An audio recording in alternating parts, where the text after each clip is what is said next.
ग्वालियर की बदहाल सड़कों पर हाईकोर्ट सख्त हो गया। अधिकारी और ठेकेदारों को फटकार लगाई गई है। हाईकोर्ट ने क्रिमिनल केस की चेतावनी दी है। हाईकोर्ट ने कहा है कि आप जिस तरह से सड़कें बना रहे हैं, ठेकेदारों के खिलाफ और अधिकारियों के खिलाफ क्रिमिनल केस किया जाएगा, आपराधिक मामले दर्ज किए जाएंगे, क्योंकि ये सड़कें लोगों के लिए जानलेवा साबित हो रही हैं। हाईकोर्ट ने क्रिमिनल केस की चेतावनी दी है। सड़क की गुणवत्ता जांच में गड़बड़ी मिली तो केस होगा। 100 रुपए आए और 10 रुपए खर्च हुए तो कार्रवाई पक्की मानकर चलिए। 30 अगस्त, 3 सितंबर और 6 सितंबर को सड़कों की सैंपलिंग होने वाली है। इससे पहले भी वकीलों की एक टीम और एक्सपर्ट्स की टीम के सामने सड़कों के सैंपल लिए गए थे।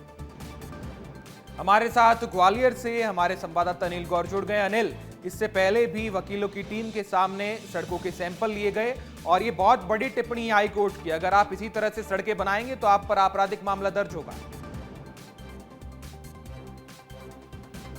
बिल्कुल बिल्कुल। देखिए हिमांशु, लगातार ग्वालियर की बदहाल सड़कों को लेकर हाईकोर्ट सुनवाई कर रहा है और लगातार जो जिम्मेदार अधिकारी हैं उन पर सख्त रुख भी अपना रहा है। और जिस तरीके से देखिए जब सुनवाई हुई तो हाईकोर्ट ने साफ तौर पर कहा है कि सड़क की गुणवत्ता में अगर कुछ भी खराबी निकलती है तो अधिकारी और ठेकेदारों पर क्रिमिनल केस किया जाएगा। इसके साथ ही हाईकोर्ट ने यह भी कहा है कि 100 रुपए आए और आपने अगर 10 रुपए लगाए तो पक्का मानिए कि आपके खिलाफ मामला दर्ज होगा। क्योंकि लगातार जिस तरीके से देखिए हाईकोर्ट की सुनवाई चल रही है और इसी के दौरान साथ ही साथ जो 30 अगस्त है, इसके साथ ही 3 सितंबर और 6 सितंबर को जो हाईकोर्ट ने टीम गठित की है, कमीशन की टीम गठित की है, वो जाएगी इन तारीखों को और सड़कों का सैंपल लिया जाएगा। जो पिछली बार एक सड़क का सैंपल लिया गया था, लेकिन सैंपल लेने से ठीक आधा घंटे पहले ही उन अधिकारियों को और जो जिम्मेदार ठेकेदार हैं उनको भी बताया जाएगा। लेकिन साफ तौर पर साफ कहा जाए कि जिस तरीके से देखिए हाईकोर्ट अब ग्वालियर की सड़कों को लेकर सख्त है और यही वजह है कि लगातार एक के बाद एक सुनवाई हो रही है